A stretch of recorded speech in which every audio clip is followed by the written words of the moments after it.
Hello guys, कैसे हैं आप लोग। मैं आशा करता हूं कि आप लोग ठीक होंगे।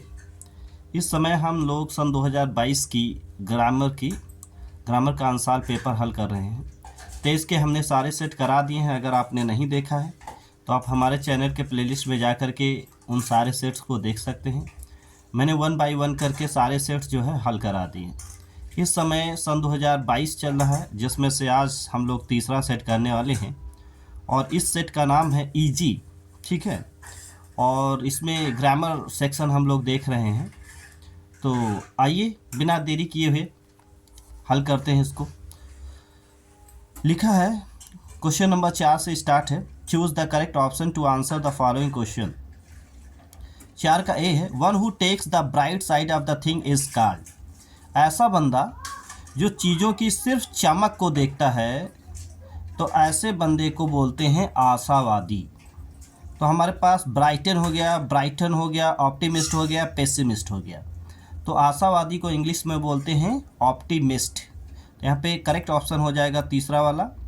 और इस क्वेश्चन से आप दो क्वेश्चन याद कर सकते हैं। अगर क्वेश्चन हमारा आता है one who takes the bright side of the thing is called optimist, अगर आता है one who takes the dark side of the thing, एक ऐसा बंदा जो चीज़ों की सिर्फ कमियों को देखता है, उसको हम पेसिमिस्टिक बोलते हैं। तो डार्क, ये याद रखिए कि dark side of the thing pessimistic और bright side of the thing that is optimistic.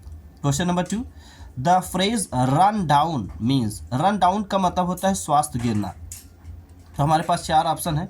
Running from a hill top to the foot of hill, ये नहीं है। Running from the top floor to the ground floor of a building, ये भी नहीं है। To be in a poor health, तो इसका मतलब ये हो जाएगा, रन डाउन का मतलब स्वास्थ्य गिरना, तो तीसरा वाला ऑप्शन सही हो जाएगा। To be in poor health मतलब अच्छे स्वास्थ्य में ना होना।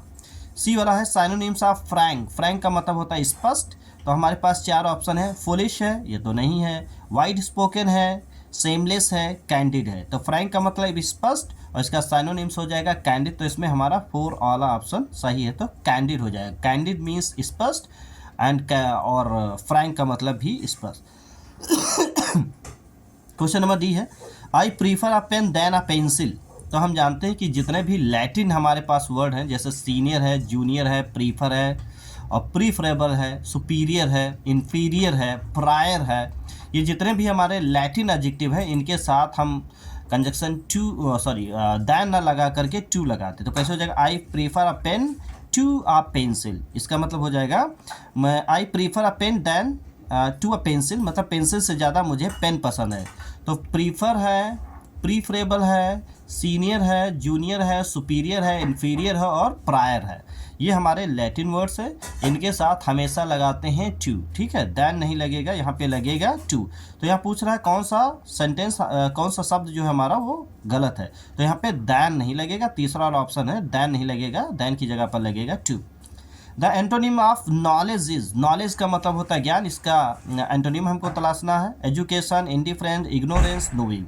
तो नॉलेज का मतलब होता है ज्ञान और इग्नोरेंस का मतलब होता है अज्ञान। मतलब जिस चीज़ के बारे में आप इंफॉर्मेशन रखते हैं means you have knowledge about that, और जिस चीज़ के बारे में आपको ज्ञान नहीं है तो उसको बोलते हैं इग्नोरेंस, मतलब अज्ञान। Change in one of the following into indirect speech.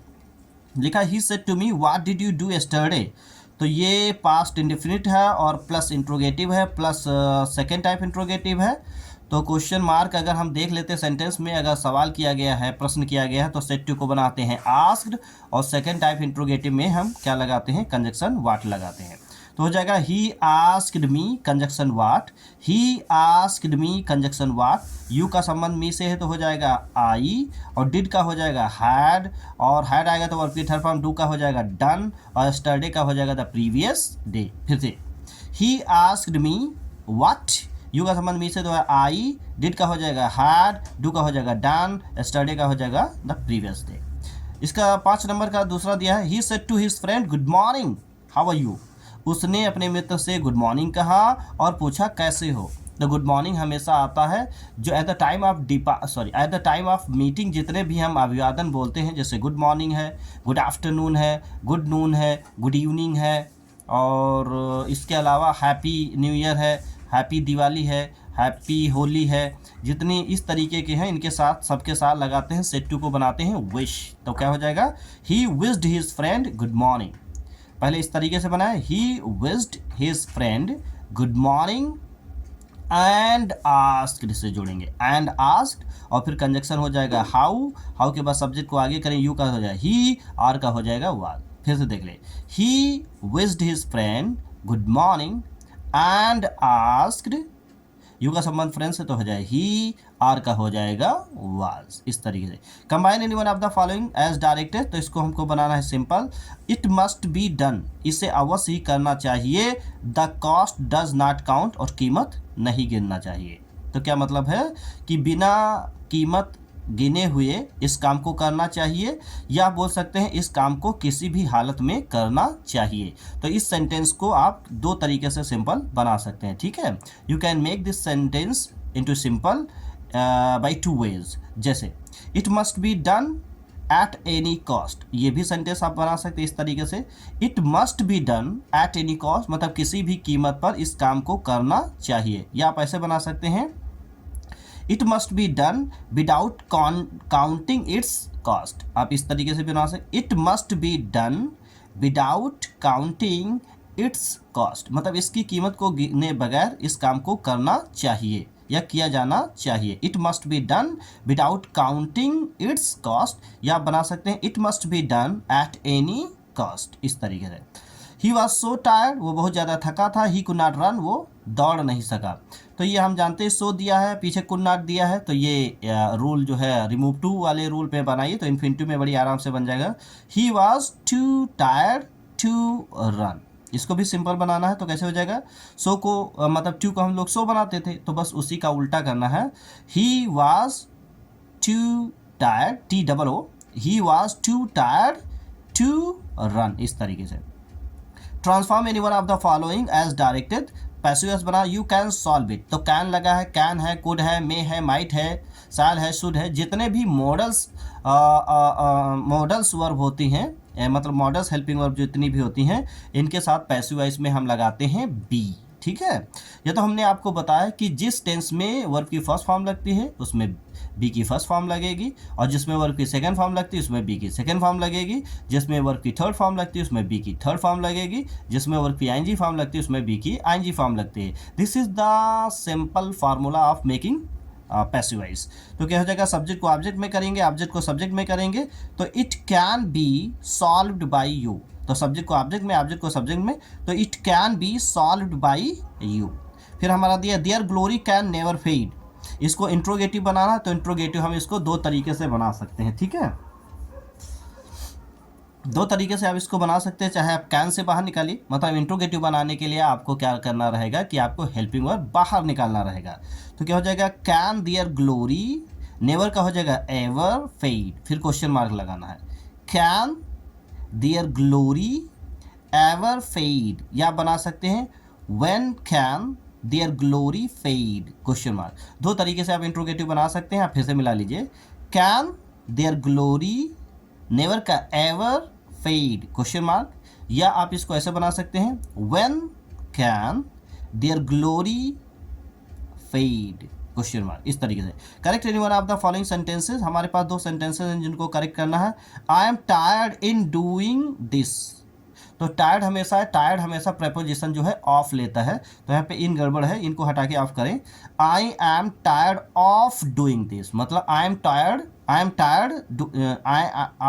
Tired of doing this मतलब मैं ये कर करके थक चुका हूँ। तो कैसे हो जाएगा, I am tired of doing this. इस तरीके से death is preferable than dishonour. अभी आपको पता है कि जितने भी हमारे पास लैटिन एडजेक्टिव है उनके साथ हम दैन नहीं टू लगाते हैं। एक बार फिर से बता देते हैं, आप उनको रट लीजिए। ये एग्ज़ाम का फेवरेट क्वेश्चन है जो बार बार पूछा जाता है, तो इसको क्या करिए आप एक बार रट लीजिए। तो हमारे पास जैसे सीनियर है, जूनियर है, सुपीरियर है, इंफीरियर है, प्रीफर है, प्रीफरेबल है और प्रायर है। ये इतने हमारे लैटिन वर्ड्स हैं, इनके साथ दैन नहीं टू लगाते हैं।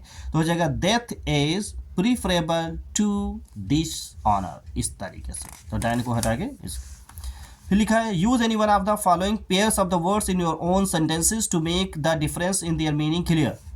तो हमारे पास दो दिए गए हैं होमोफोन्स और इनको सेंटेंस बना करके मीनिंग को क्लियर करना है।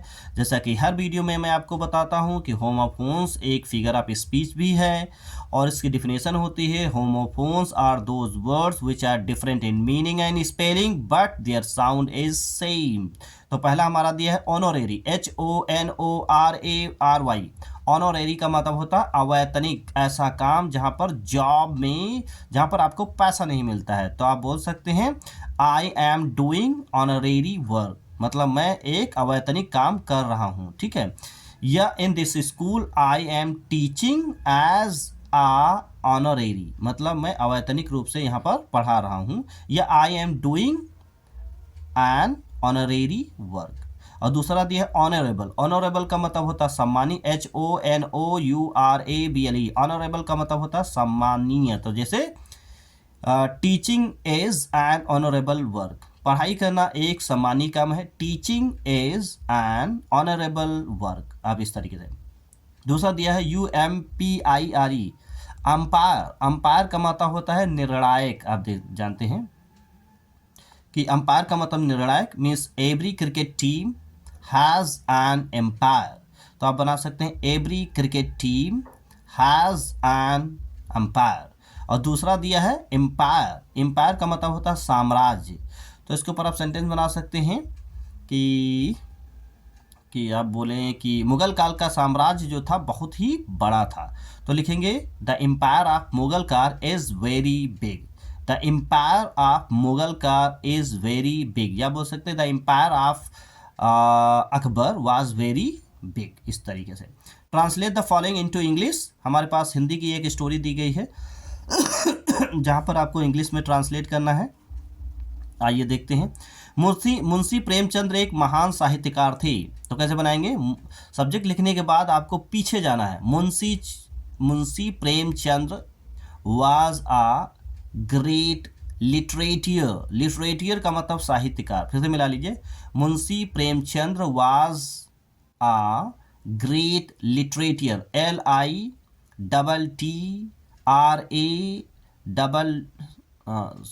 हाँ सॉरी गड़बड़ हो, स्पेलिंग हो गया। Munshi Premchandra was a great litterateur, तो हो जाएगा LITERATTEUR। लिटरेटियर का मतलब होता है साहित्यकार, LITERATTEUR लिटरेटियर। तो Munshi Premchandra was a great लिटरेटियर।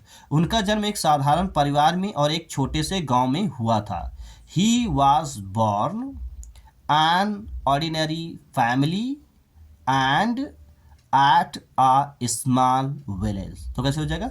He was born in an ordinary family and at a small village। फिर भी वे पूरे विश्व में प्रसिद्ध हुए। Yet he became famous in all over the world। Yet he became famous in all over the world. Hindi तथा उर्दू दोनों भाषाओं पर उनका अधिकार था, समान अधिकार था। हिंदी और तथा उर्दू दोनों भाषाओं पर उनका समान अधिकार था। तो हो जाएगा he had equal command. He had equal command on the both languages, Hindi and Urdu.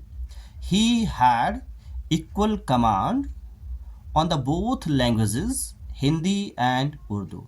उपन्यास तथा कहानियाँ लिखने में वे कुशल थे। He was very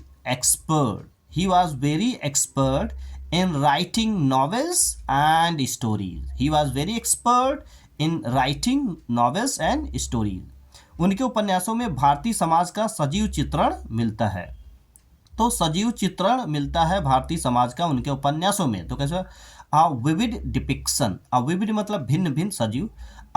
VIVID, a vivid depiction of Indian society was found in his novels। कैसे हो जाएगा? A vivid depiction of Indian society was found in his novels। उनकी पुस्तकों का संसार अधिकांश भाषाओं में अनुवाद हुआ है, मतलब बहुत सारी उनकी पुस्तकों का संसार की अधिकांश भाषाओं में अनुवाद हुआ है। His books are translated, his books are translated the most languages of the world. His books are translated into the most languages of the world. उन्हें उपन्यास सम्राट कहा जाता है। He was called the king of novels. He is called the king of novels. इसकी was की जगह पर is गलती से हो गया था। He is called the king of novels. वो एक सफल और लोकप्रिय शिक्षक थे। He was a successful and popular teacher. He was a successful and popular teacher.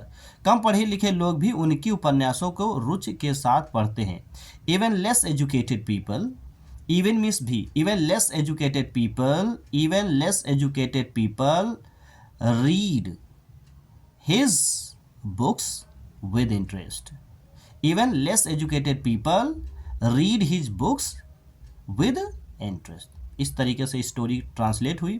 मैं आशा करता हूँ कि आपको समझ में आया होगा। अगर कहीं पे डाउट रह जाता है तो आप वीडियो को दोबारा देख सकते हैं, ठीक है। और करना क्या है कि आप जब भी इस सेट को हल करें तो पहले ही उस सेट को आप हल कर लें, ठीक है। और ताकि जब आप दोबारा हल करने के बाद फिर आप वीडियो से उसको मिलाएं, तो जो गलतियां आपको नज़र आती हैं जिस चैप्टर में, तो आप उसको फिर से मेरे चैनल की प्लेलिस्ट में जा कर के उस चैप्टर को आप फिर से देख लें। ये वीडियो नहीं, एक तरीके से अल्ट्रासाउंड है। इसको देखने के बाद आपको पता चल जाएगा कि हमारा कौन सा चैप्टर और कहाँ पे वीक पॉइंट है। इससे ये मतलब तलाशने में आसानी हो जाएगी। और जो भी वीक पॉइंट है आप उसको क्या करें कि आप उस वीडियो को उस रिलेटेड चैनल में, मतलब वीडियो को मेरे चैनल पर जो भी आपका दिक्कत है जिस चैप्टर में, आप उसको देख सकते हैं, ठीक है। अगर आपको अच्छा लगता है तो ज़्यादा से ज़्यादा अपने दोस्तों के बीच में शेयर करें और कमेंट करें। और इससे फ़ायदा क्या होगा कि एग्ज़ाम, जैसा कि आप सब लोग जानते हैं कि 22 फरवरी से स्टार्ट होने वाले हैं, तो ज़्यादा से ज़्यादा बच्चों का फ़ायदा हो जाएगा और घर बैठे वो आंसर पेपर को बड़ी ही आसानी से हल कर पाएंगे। और एग्ज़ाम में टाइम मैनेजमेंट भी उनका अच्छे तरीके से हो जाएगा और आप एक्सपर्ट भी हो जाएंगे, आपके मार्क्स भी अच्छे आएंगे। और कोई दिक्कत है तो आप कमेंट करके हमको बता सकते हैं। तो मिलते हैं किसी नेक्स्ट वीडियो में, तब तक के लिए goodbye and thank you.